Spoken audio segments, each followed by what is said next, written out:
근데 지금 보면 윤 대통령이 총선에서 나타난 국민의 뜻을 겸허히 받들어 국정을 쇄신하고 경제와 민생의 안정을 위해 최선을 다하겠다라고 얘기를 하면서 야당 얘기는 빼놨지. 그러게 야당 얘기는 없네요 또 여기. 아 근데 이관섭 비서실장이 네. 그 일괄 사의 한다 그러면서 거기서 기자 질문에서 네. 그 야당하고 대화도 포함되냐 쇄신을 하는데 그런 것까지 다 포함된다. 이런 발언을 하긴 했어. 근데 그게 윤 대통령 뜻인지 아닌지 모르잖아요 우리가. 알 수 없기 때문에 야당 만날지 안 만날지 모르겠고 어쨌든 지금 인적 쇄신을 통해서 뭔가 돌파구를 좀 만들려는 것 같아요 윤 대통령 입장에서는. 아 요즘 좀 사실 지금 같은 때는 예. 있잖아요. 대통령이 뭘 하겠다는 생각은 없고 네. 내가 보기엔 어이씨 대통령 괜히 했어. 씨. 아. 야야야 저 곱창하고 소주나 좀 사. 뭐 이런 상태야 지금은 멘탈이 그냥 그렇게 주변에서 분석하시는- 참모들이 마사지 하는 거지. 그러니까요. 윤 대통령이 육성으로 얘기하는 그런 메시지 나온 것도 아니고 알 수가 없죠 우리가. 알 수가 없어요. 네. 눈치만 보면서 그러니까 이게 지금 걸려 있는 게 최상병 특검 말씀하셨지만 이것도 그렇고 자신이 연루가 돼 있다는 의심이 있는 거 아니겠어요? 의혹이 있는 거 아니겠습니까? 그리고 김건희 여사 특검법 같은 것도 가족이잖아요. 그러니까 이 특검법을 거부를 하면서 가고 싶은 마음이 있을 터인데 거부를 할지 아니면 뭔가 타협을 해서 특검법을 받아들이는 쪽으로 갈지 이건 봐야겠지만 좀 쉽지가 않아요. 윤 대통령 그렇지. 입장에서도. 뭐 쉽지 않죠. 아니 원래 성정이 네. 그런 상상력이 없기 때문에 네. 이것도 과거에 노련한 정치인들이나 되는 거지. 윤 대통령 입장에서는 뭐 그래도 108석 남았어. 신상유 전선 108 석 108석으로 돌파. 108석이 쇄빙선이 돼서 돌파하겠다 뭐 이렇게 하시죠. 그러던가 하던가 108 번뇌로다. 108번대로. 이 염주 까고 있으면은 108석은 이거는 나를 지켜주는 네. 염주야? 그게 108 염주냐고? 아니 근데 오늘 안철수 의원이 MBC 나라에서 뭐라고 했냐면 총리뿐 아니라 내각도 일갈 사의를 표명해야 된다라고 얘기를 했고 그 다음에 이 최상병 사건 순직 사건에 대해서 특검 이것도 보면은 지금 이게 지난 3일자로 본회의에 자동 부의가 됐거든요. 네. 그러니까 처리가 된다라고 볼 수가 있는데 이거는 뭐라고 했냐면은 최상병 특검에 찬성한다 이렇게 얘기를 했습니다. 그 안철수 의원 말은 그리고 김 여사 특검에는 검찰 수사 끝나고 판단할 문제라고 얘기를 했는데 이걸 보면은 검찰 수사를 해야 된다는 거고 김건희 여사 문제도 최상병 특검도 개인적으로 찬성한다라고 얘기하고 있기 때문에 균열이 벌써 좀 시작이 된 것 같아요. 이걸 보면 그렇습니다. 그런데 문제는 그 네. 당에서 아무도 안철수 의원 얘기는 안 듣는다는 게 대통령도 그래요. 그래요. 뭐 아무 말도 안 하면 아무 일도 없을 것이다. 네, 하더니 이진복 수석의 말이 의대 있었죠. 정원 문제에 대해서 가장 많은 대안을 낸 게 안철수 의원입니다. 그렇죠. 그리고 대통령실과 결이 다른 얘기를 많이 했는데 네. 아무도 안 들어. 음. 사실은 원래 의대 정원은 의사 출신인 안철수 의원을 중재자로 해서 그리고 인요한도 저 의사 출신 아닙니까? 네. 그 당의 의사 출신이 둘이나 중량급이 있으면 이렇게 대화도 좀 맡겨보고 할 만도 했었어요. 그렇죠. 그런데 그 대화하려고 인요한 의원도 그 의대 정원에 의견을 냈거든요. 그렇죠. 그러니까 두 사람들은 그럴 때 활용하라고 있는 자원인데 떠들어라 씨 나는 발표해버린다 이러다가 일을 키운 거 아니야 지금까지. 밀고 그리고 나가는. 수습이 불가능한 상황이 됐잖아 지금. 네. 그러니까 이제 제가 보기에는 그래요. 안철수가 떠들면 더 안 된다. 그래요. 그래서 저기 뭐냐 이준석하고 같은 상임위 하시라. 그걸로 기자들한테 취재거리도 좀 주고 그렇지. 현장에 좀 같이 모습을 좀 드러내고 해라. 어. 그래요. 안철수 의원 뭐 지금 여러 인터뷰를 하고 있지만 당 내에서는 전혀 좀 영향이 없을 것이 이렇게 보시는 거고 사실 이번 총선에 보면은 안철수 의원은 분당에서 됐고 김은혜 의원도 됐습니다. 수석도 됐고 근데 국민의힘을 쭉 놓고 보면 영남에서 TK, PK, 부울경에서 거의 뭐 많이 됐잖아요. 부산에서 더 많이 되기도 하고 거의 지역 정당에 좀 머무르는 것 같은 생각도 들고 해요. 이번 총선에 있어서는. 그러니까 이전에도 문제가 네. 그 지금 103석에서 108석으로 5석 늘었으니 큰 차이는 없는데 지역당으로 전락했다는데 그 문제가 이어지고 있는 있다는 거예요. 거죠. 예. 흐름이. 그러니까 수도권에 이번에 못 올라오고. 선거 때 보면은 TK가 선거를 다 한 거예요. 그 당이. 그러니까 상황실장, 부실장 셋이 다 TK거든. 네. 그러다 보니까 다른 상상력으로 아하. 사태를 보는 눈이 이게 저기 TK에다 편중되고 그리고 실제로 국민의힘 당원의 거의 반수가 TK입니다. 그렇죠. 그러고 나니까 네. 저기 모든 돈과 지지와 이런 게 한 지역에 갇혀버려서 결국 그 수도권 공략이 안 되는 건데 이런 걸 잘 봐야 돼. 이번 선거가 말이죠. 네. 왜 한국에서 기념비적인 선거냐면은 사실은 과거에도 심판이다 뭐다 이런 선거는 많았어. 여러 가지 그 이런 열기는 많았는데 네. 바람도 많이 불었고. 대선도 그렇고 네. 그런데도 이런 어떤 표의 쏠림이 200석을 예견하는 선거는 거의 본 적이 없거든요. 그런데 이 과정에서 우리가 변화된 한국 사회를 본 거예요. 단순히 정권 심판에 분노가 솟구쳐 올랐다. 이것만으로는 설명이 부족해. 그런데 그 심판의 분노가 솟구쳐 오르는 게 전파되는 양상이 변했다. 중간지대가 없어졌다. 네. 무슨 소리냐? 성별, 지역별, 또 연령별 이렇게 뭔가 세그멘트 이게 그 분할이 돼 가지고 각자의 그 논리와 문화와 감성이 있는 거고 또 지역에서는 중앙 정치를 거부하는 지역의 자존심이란 게 있는 거고 네. 이러다 보면은 뭔가 이렇게 완충지대가 곳곳에 많았는데 이게 다 사라지고 하나의 그 밀어붙이는 그 쓰나미 같은 이슈가 이게 범람이 되는데 네. 그러는데 문제는 과거에는 이런 게 수도권을 중심으로 여론이 형성되면 네. 그 다음에 이제 지역이 받아안는 구도였다고. 그랬는데 걸리는 시간이 며칠 됐다고. 네. 길게는 일주일 가량 됐다고. 그래서 서울에서 촛불 집회가 일어나면 어디 저기 대전이나 청주나 공주나 뭐 이런 충청도 쪽에서 한 사나흘 후면은 또는 그 다음 주면 일어났고.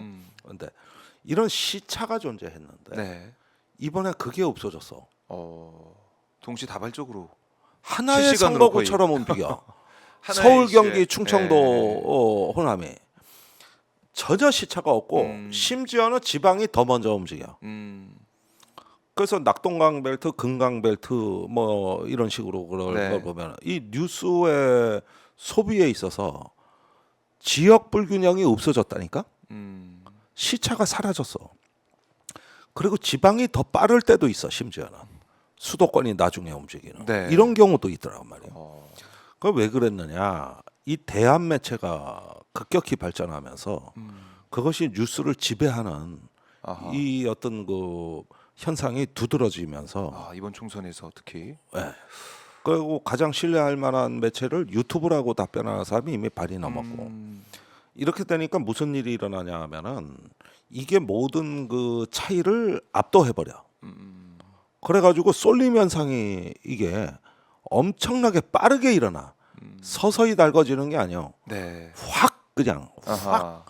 그러는데 그게 그 저기 이 현상이 이제 앞으로 일반화되고 더 강화될 경우에는 23대, 24대 국회에도 그때 가서도 200석 정당 출연을 예견하는 일이 또 나올 가능성이 높아졌던 거예요.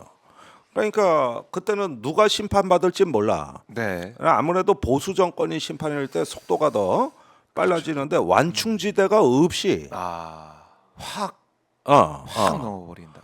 동시에 동시에 그게 이번이 처음이라는 겁니다. 이게 그러니까 왜 이게 극적이고 처음이냐면은 얼마 전에 지방선거에서 뭐 야당이 참패했고 전국적으로 다 그렇지 않느냐 그러는데 네. 이번에는 2월까지 국민의힘이 과반을 보고 있었다고. 그런 분석도 많이 많이 살아나고 있었어. 네.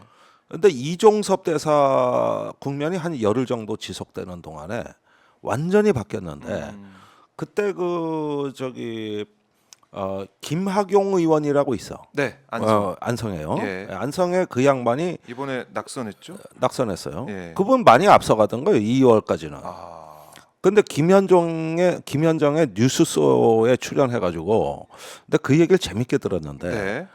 자기가 30년 넘는 정치에서 하루 만에 지지율 12% 폭락은 처음 봤다. 아, 근데 그게 지역에서 다니면은 피부로 느껴진다는 거야. 아, 그 헐레벌떡 달라와가지고 정말 처음 봤다 이런 선거는. 예. 근데 안성만 하더라도 약간 늦는 데거든. 거기서 김학용 의원이 다선 의원을 했고 그렇죠. 보수세가 없는 것도 아니야. 네, 있어. 있죠. 있어요. 그러는데 정말 이런 일을 처음 봤다 이거지. 그러니까 우리가 야당이 옛날에 북풍이 불었을 때 그런 일은 가끔 겪은 적이 있는데 네, 보수당은 진짜 처음이거든. 그래 놓으니까 나도 그때 그 인터뷰를 재밌게 들고 이게 판세를 보고 내가 광주에도 가보고 부평에도 가보고 창원에도 가보고 이제 선대위원장으로 전국을 또 이래 살펴봐야 되는데 이게 무슨 뭐 과거에는 시민단체 노동 뭐 이렇게 찾아다니면서 뭐 하다 보면 여기는 이런 생각 이 지역은 이런 생각 이런 게 있었거든. 근데 이번에는 훌러덩 뒤집혀 지방 내려가면 먼저 뒤집혀 있어.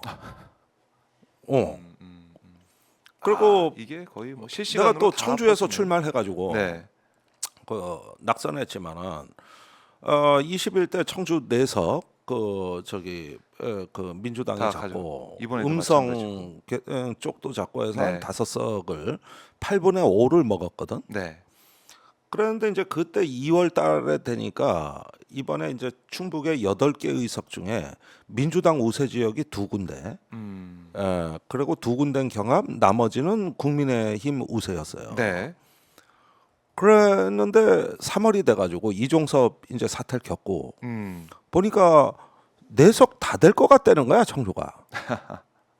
근데 뚜껑을 열어보니까 실제 4대 빵이 나왔는데 네.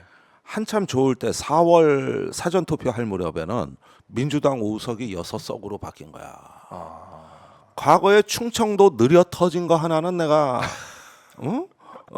너무 잘 알거든. 네. 그런데 더 빨라 이 변화 속도가. 그렇네요. 그래서 이제 충청도 느려 터졌다는 얘기는- 얘기 했다가는 큰일 나게 생겼어. 그래서 내가 전에 이 방송 나와가지고 이 동네는 반응이 없다 뭐 이랬잖아요.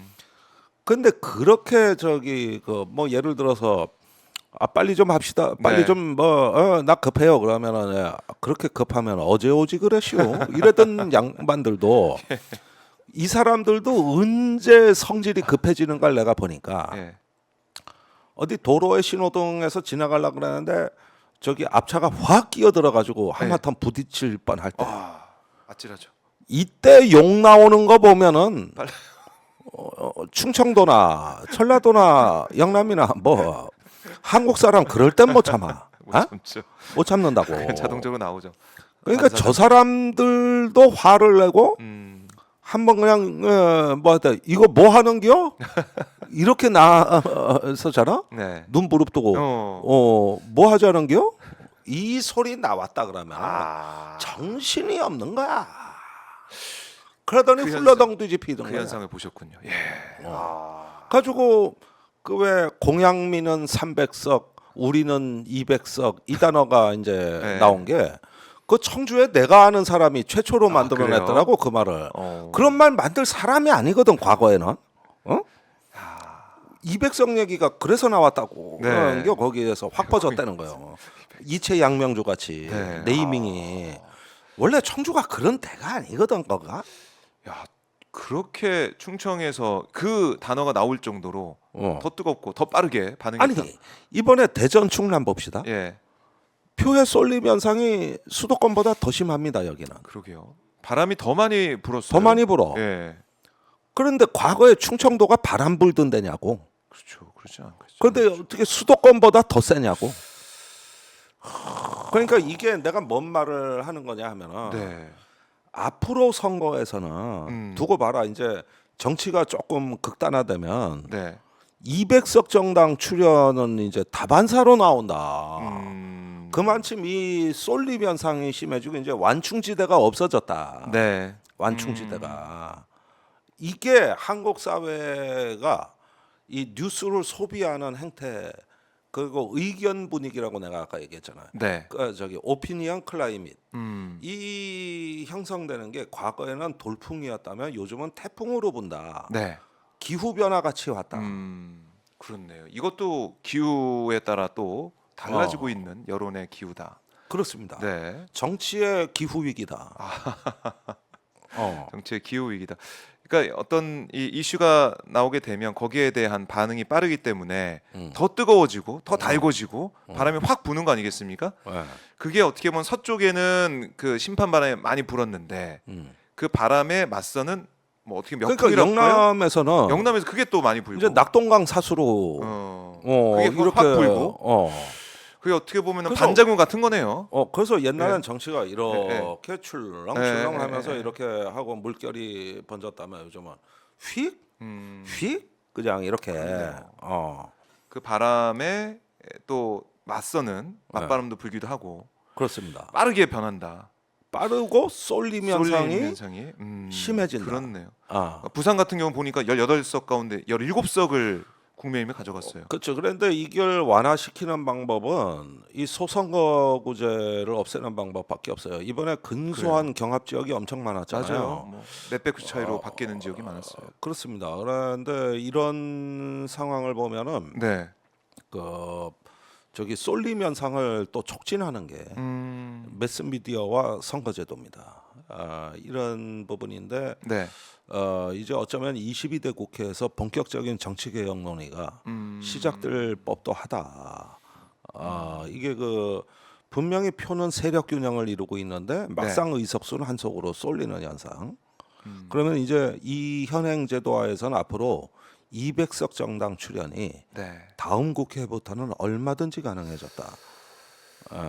이런 트렌드가 그래서 계속할 수 이게 있다. 역사상 최초라고 여러분들이 네. 생각하고 200석을 바라보던 이게 지금 조금 기문샜다 그러지만은 만약에 사전 투표하던 4월 4일이나 5일 날 투표했으면 200석 넘었어요.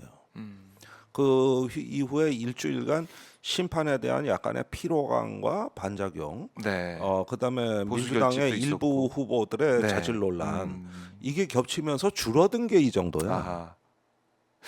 그렇네요. 그러니까 사실은 200석 된 거나 다름없었던 그때 있었고 이번에 왜 부승찬 후보가 네. 그 6번 뒤집혀 가지고 870표 차로 새벽 많은 분들이 그거 보느라고 잠 못 주무셨어요. 지금. 나 꼴딱 셌어. 아니 그러니까 민주당이 이긴 선거에선 최소 표차가 부승찬이에요. 국민의힘이 이긴 데는 400표 차, 600표 차가 있어요. 뭐 진해도 있고. 네. 그래서 아슬아슬하게 민주당이 진 건 있는데 네. 아슬아슬하게 이긴 거는 부승찬 그다음에 추미애 그렇네요. 1%. 아. 뭐 이렇게 보여지거든요. 네. 6번 초접전. 뒤집혔거든. 그러니까요. 와. 대역전극이 펼쳐지다 보니까 그러면은 예. 이런 경우를 보면은 초접전이 물경 한 5, 60군데가 처음에 나왔을 때 맞아요. 한 번 쏠리면 과거에는 미풍이 지금은 그런 선거판을 다 지배하기 때문에 태풍 쓰나미가 되는 거다. 이때는 뉴스에 어떤 단어가 언급되느냐 그리고 유튜브에서 어떤 뉴스를 퍼나르느냐가 중앙지방 차이가 전혀 없고 오히려 지방이 더 민감하다. 그렇겠네요. 더 민감하게 반응한다. 더 민감하다. 표심이 달라진다. 그렇게 해서 아슬아슬하게 이번에 표 차이로 야권하고 국민의힘이 얻은 거를 만약에 저기 정말 지지율 비율대로 중대선거구제도로 해서 의석을 나눈다면은 네. 지금 민주당 야권이 이렇게 190석은 못 가져옵니다. 네. 얼추 6대 4 정도 그렇죠. 저기 의석이 배분되는 거예요. 지금 소선거구제니까. 소선거구제니까 예, 이렇게 된 그렇게 된다. 것이죠. 그러니까 지금까지 그 이제 보수의 생각이 바뀔 가능성이 있어요. 보수는 현행 선거법이 가장 이득이라고 생각해 왔는데 그렇네요. 어느 날 보니까 현행 선거법이 가장 질곡이 되는 거예요. 이런 어떤 그 이제 생각의 변화가 나올 가능성이 있는 거고. 그렇네. 선거제 개편에 또 적극적으로 나설 수도 있겠네요. 그렇습니다. 국민의힘이. 그래서 이제 그 어허. 22대 국회 개헌 특위, 정치 개혁 특위가 네. 이게 구성이 잘 돼야 되는 거예요. 음. 그러면서 우리가 드디어 87년에 그 이제 30년 넘은 네. 87년의 규칙을 청산하고 음. 새로운 공화국으로 나갈 수 있는 네. 토대가 구축이 되는 건데 이렇게 쏠림의 이제 극단화된 현상들 이게 이번에 심판의 바람으로 긍정적으로는 작용이 된 건 사실이지만 정치의 다양성이란 차원에서는 보다 어떤 소수자 배려 그다음에 그 뭐 저기 또 소외된 사람 또 그런 마땅히 측면에서. 대표돼야 될 우리 사회 투명 인간들 네. 이런 분들한테는 아쉬운 게 사실이거든요. 그러니까 결국 정치라는 게 뭡니까? 이렇게 한번 쓸림 태풍은 맨날 부는 것도 아니고 일상이라는 게 존재하기 때문에 정치가 민심을 닮아야 된다. 이런 면에서 이제 진지하게 선거와 이 공화국의 룰을 87년 체제를 청산하는 새로운 어떤 거 이게 뭐 조국 대표가 얘기하는 7공화국도 같은 의미라고 보고 네. 원래 그건 녹색정의당이 먼저 했던 얘기거든요. 그런 면에서는 한번 좀 우리가 이제 정치란 무엇인가를 생각해 볼 때가 된 거고 그렇게. 드디어 이제 민주공화국의 기본을 다시 다시 빌드업하는 네. 그러면 우리 국가의 스케일에 맞아야 되는 거예요. 네. 내가 90년 초에 그 이제 88년에 군대 제대해 가지고 MBC에 그때 이경규의 그 몰래 카메라가 열풍을 일으킬 무렵이었는데 네. 내가 그걸 듣다가 충격을 받은 거예요. 왜요? 거기 항상 시작하는 멘트가 이경규가 몰래 카메라를 사랑하시는 4천만 국민 여러분 안녕하십니까 이러는 거야. 근데 우리나라가 언제 4천만이 됐지? 3천만이라고 배웠는데 아. 4천만이 돼 있더라고. 달라졌어요. 그때만 해도 대한민국이 작은 나라였어요. 지금 뭐 5,300만이야. 그렇네요. 그런데 우리 87년 규칙은 3천만 대 그 국민 작은 나라 대한민국의 규칙인 네. 거고 이렇게 커진 나라고 다양해지고 풍부해지고 다양성. 이런 나라의 규칙이 아니거든 그게. 그렇네요. 그런 면에서도 우리가 틀을 다시 한번 생각해봐야 되는 그렇습니다. 그런 계기가 될 수도 있겠다. 그렇습니다. 그래서 앞으로 이런 게 뭐 이제 그 심판을 넘어 우리가 새로운 나라 아까 박근혜 대통령 탄핵만 되면 민주주의가 다 된다고 착각했던 네. 그 교훈을 다시 한번 새긴다면 음. 이렇게 선거로 심판했지만 이거는 시작에 불과한 것이다. 시작이다. 심판을 넘어서 재창조로 갈 수 있는 이런 어떤 성숙된 민주주의 단계를 빌드업하지 않으면 네. 우리는 언제든 과거로 퇴행할 수 있다는 거, 또 실패할 수 있다는 거, 이거를 분명히 알고 정치에 임해야 되지 않을까.